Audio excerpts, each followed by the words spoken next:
I just got off the phone from a very nice gentleman who instructed me to call Keystone back and ask for Lori with two eyes. um, and explain to her that I'm a domestic violence victim. And that's what started this entire situation. Was I reported an incident of domestic violence where an abuser had two handguns and a box of bullets and was not supposed to be on the property. And I called his therapist to ask him to get help to remove the man. And instead of removing him, they wrongfully removed my daughter. Note, I was never charged with abuse or neglect. They fabricated a situation that didn't exist regarding my Uncle Richard in order to use it as an excuse to wrongfully remove my daughter. My uncle had dementia, and he was in the process of passing to begin with. And they didn't even call the hospital to see what he died from, which was natural causes, before they wrongfully removed my daughter from my care.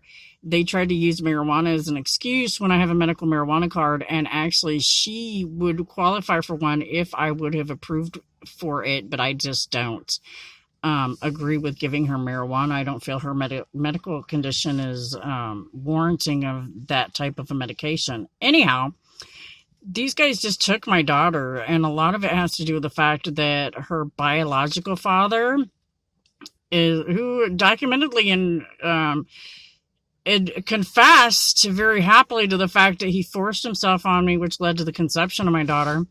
He turns around and he's married to the supervisor's cousin from Department of Health and Human Services over there in Cass County.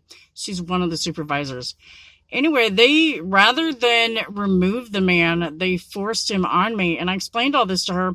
And then it had to do with the case involving the supervisor and her husband from years ago, where they wrongfully removed me, wrongfully removed my first two kids and put me on the street, after they took my house without, due process, and wrongfully gave my kids to my mom when I had a head injury, which actually they later found out to be not a scratch and wound up being two holes in my skull with me having two strokes and a bunch of seizures.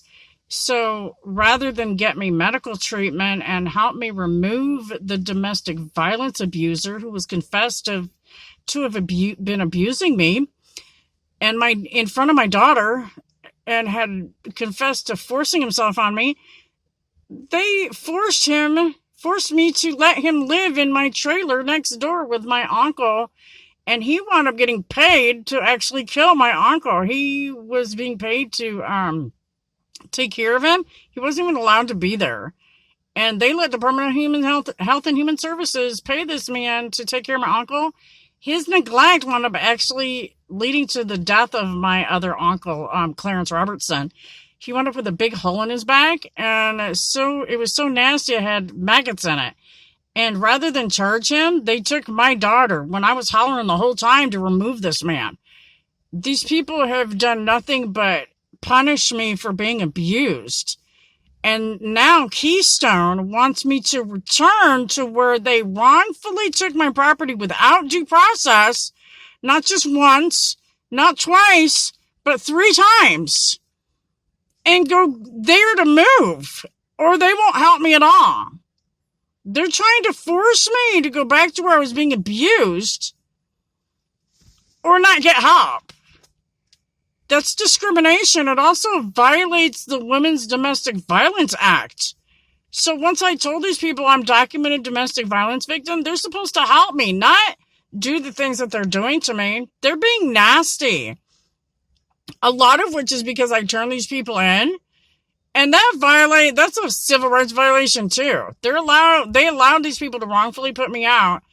And they're like, I feel like they're laughing at us because we asked for help because they wrongfully keep removing us from our stuff. So, where's the help going to come? And remember, this is from the same county that the judge, Dobrich, was arrested for bribing the police on 4th of July, who the judge is involved in my case. So go figure. They want us to return to that. I don't think so. That's discrimination, and it's also persecution. Shame on you people for that.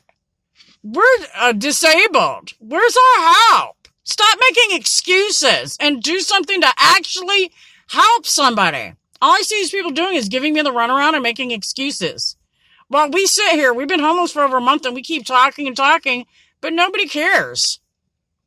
They pretend. What I want to know is where all the money's going that they're getting paid to help people with, because I don't see anybody getting any help. At least we're not anywhere. God bless America, and have a blessed day.